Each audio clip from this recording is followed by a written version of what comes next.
Hello दोस्तों। तो आज के हम नए वीडियो में आ चुके हैं अपने नए टॉपिक को लेके। अब हम यहाँ से हम 10th स्टैंडर्ड के सारे वीडियो बनाएंगे। तो सबसे पहले आपकी जो भी क्वेरी रहती है, सबसे पहले पेपर लिखना कैसे है।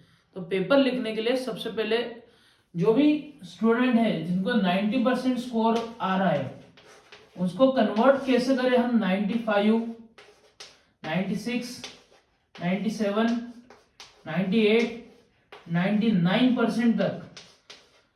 तो इसको बूस्ट कैसे करना है, वो होता है सबसे भयंकर प्रेजेंटेशन।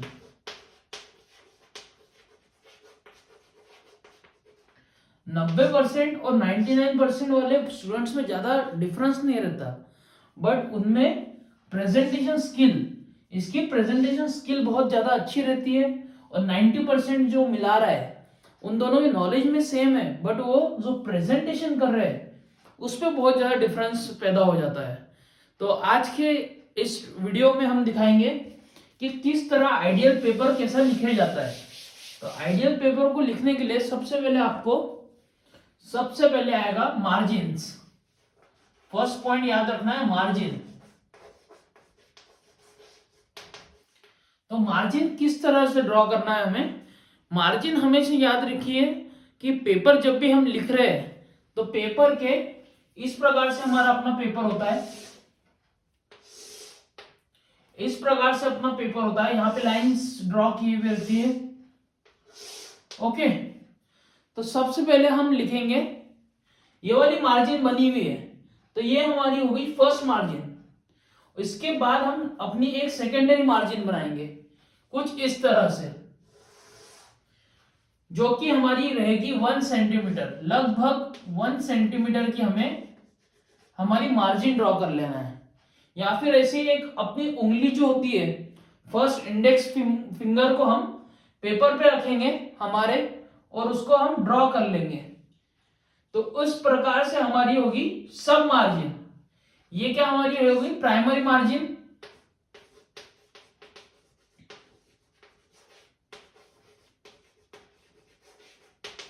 प्राइमरी मार्जिन, और यहां पे हम ड्रॉ कर लेंगे हमारी सेकेंडरी मार्जिन।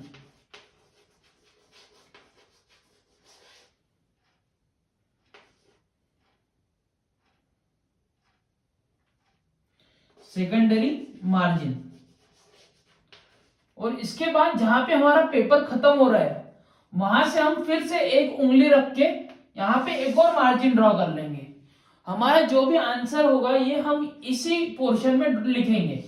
यहां से यहां तक लिखेंगे, यहां से यहां तक लिखेंगे, यहां से यहां तक लिखेंगे। इस जो हम यहाँ पे जो राइट हैंड साइड में जो हम मार्जिन ड्रॉ कर रहे हैं उसका हमें फायदा ये होगा, जब भी हम पेपर को टर्न कर रहे हैं तो यहाँ पे जो हमारे वर्ड्स रह जाएंगे वो कट ना जाए। अगर पेपर कुछ भी डैमेज होता है या फिर जब भी टर्न करते हैं बहुत सारा पेपर का बंच रहता है उनके पास, तो इस प्रकार से हम लिखेंगे तो हमारा आंसर भी मिडल ऑफ द पेज लिखा जाएगा और हमें ये फायदा मिलता है अगर मार्जिन में आप लिख रहे हो तो। इस प्रकार से मार्जिन में अब आपको क्वेश्चन का आंसर लिखना कैसे है, इस प्रकार से हमने पहले मार्जिन ड्रॉ कर लेना है। ये प्राइमरी और सेकेंडरी मार्जिन ड्रॉ कर लेना है। 1 सेंटीमीटर की यहाँ की मार्जिन रहेगी और बाद में हम यहाँ पे आंसर लिखेंगे। तो यहाँ पे क्वेश्चन नंबर 1 डालेंगे हम। क्वेश्चन नंबर 1 में का अगर ए सेक्शन है तो यहाँ पे हम ए लिखेंगे। ए सेक्शन में का फर्स्ट क्वेश्चन सपोज एमसीक्यू है, एमसीक्यूज है, मल्टीपल चॉइस क्वेश्चन अगर आ रहा है हमें तो फर्स्ट क्वेश्चन का आंसर हम इस प्रकार लिखेंगे कि सपोज फर्स्ट का आंसर ए है तो स्मॉल ए और उसके आगे हम उसका आंसर लिखेंगे। सपोज आंसर है एप्पल तो यहां पे हम एप्पल लिखेंगे। इस प्रकार से हमारा आंसर होगा। फिर उसी के बाद एक लाइन हम छोड़ देंगे, उसके बाद यहां पे 2 नंबर डालेंगे। ये क्वेश्चन नंबर 1 ए का 2 आंसर है, इसका सपोज आंसर सी है तो सी लिखना है और इसके आगे हमारा आंसर लिखना है हमें। ओके, आई होप आपको अंडरस्टैंड हो चुका है, समझ चुका है किस प्रकार से हमें आंसर को लिखना है। अब सपोज आंसर में ये हो गई हमारी मार्जिन के बारे में और क्वेश्चन का आंसर किस प्रकार से लिखना है। सेकंड बात अगर ये आती है हमारी, किसी को अगर डिफरेंस लिखना है, क्या लिखना है, क्वेश्चन नंबर 2 ए, ये हमारी मार्जिन हो गई, 2 मार्जिन, ठीक है।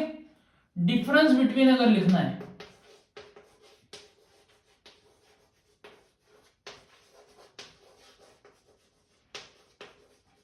तो डिफरेंस बिटवीन किस प्रकार से लिखेंगे हम, तो यहां पे हमारा पेज की लाइन है, तो डिफरेंस में यहां पे हम लिखेंगे एक सेक्शन, यहां पे लाइन ड्रॉ करेंगे, यहां पे हम दूसरा लिखेंगे, यहां पे एक लाइन ड्रॉ कर लेंगे और यहां से हमारी मार्जिन है, ऑलरेडी मार्जिन है।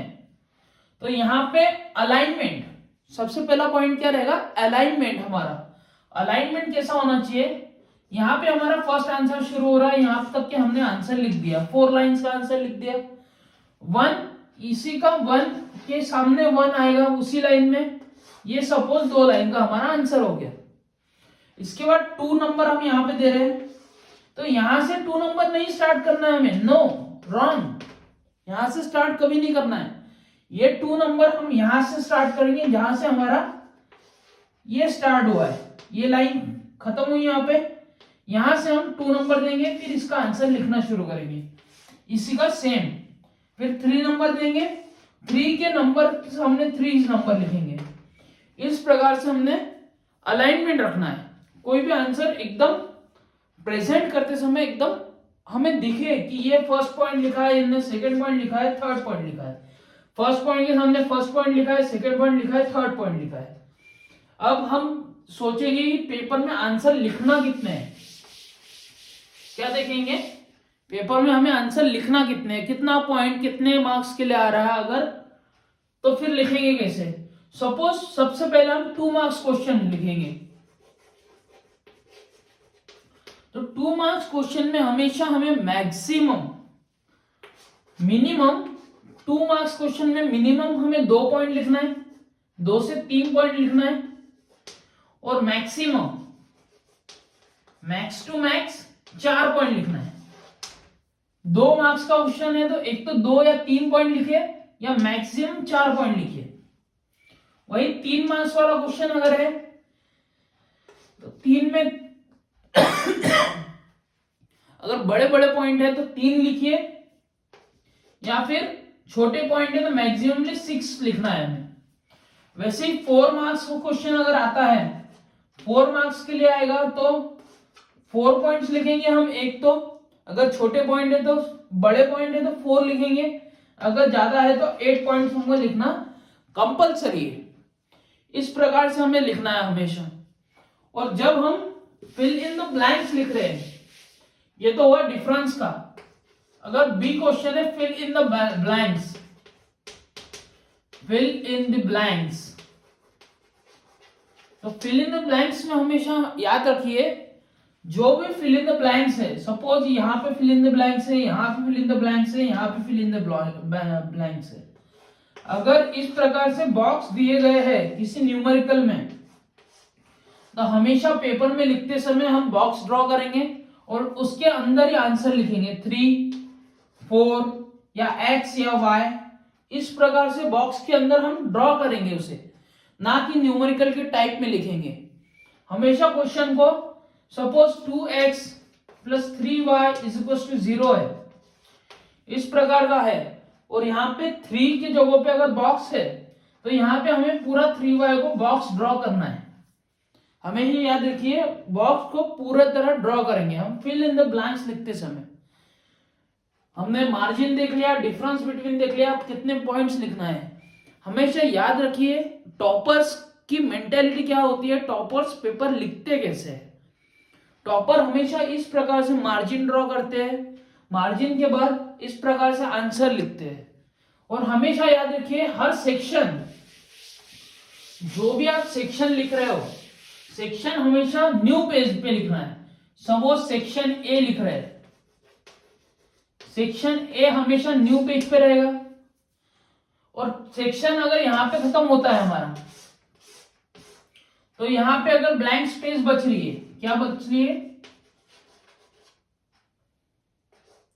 ब्लैंक स्पेस जो बच रही है हमें उसे एम्प्टी वैकेंट रखना है। अगर आंसर यहां पे कंप्लीट हो रहा है, इसके बाद जो ब्लैंक स्पेस है हमें वैसे ही छोड़ देना है और यहां पे लिख देना है PTO। क्या होता है PTO का मीनिंग? Please turn over. मतलब इसका मतलब होगा सेक्शन ए कंप्लीट हो रहा है, प्लीज टर्न ओवर, इस पेज को टर्न कीजिए, उसके आगे हमारा आंसर या सेक्शन का कोई दूसरा क्वेश्चन हमने लिखा है। हमेशा सेक्शन को याद रखिए, पीटीओ करना है, हमें पीटीओ लिखना है, प्लीज टर्न ओवर। इस प्रकार से हम सेक्शन वाइज पेपर लिखेंगे, हर नया क्वेश्चन नए पेज पे लिखना है। इस प्रकार कोई हमें पेजेस या लाइन बचाने की जरूरत नहीं है, हमें एकदम मराठी में हम बोलते हैं सुटसुटित, यानी खुला खुला पेपर लिखना है। हमेशा एक लाइन में याद रखिए 7 से 8 वर्ड रहे, एक लाइन में 7 से 8 वर्ड रहे, ऐसा कोई गिचड़ माछाड़ नहीं करना है। जब भी हम कोई वर्ड को कट कर रहे हैं तो हमेशा ऐसा नहीं करना है, हमें बस सिंपली एक लाइन कट करके हमें छोड़ देना है, उससे हमारा पेपर बहुत अच्छा दिखता है, पेपर प्रेजेंटेशन इसको हम बोलते हैं। तो आई होप आपको आज का वीडियो समझ चुका होगा। Please subscribe to my channel Prajwal Durakkar. Thank you.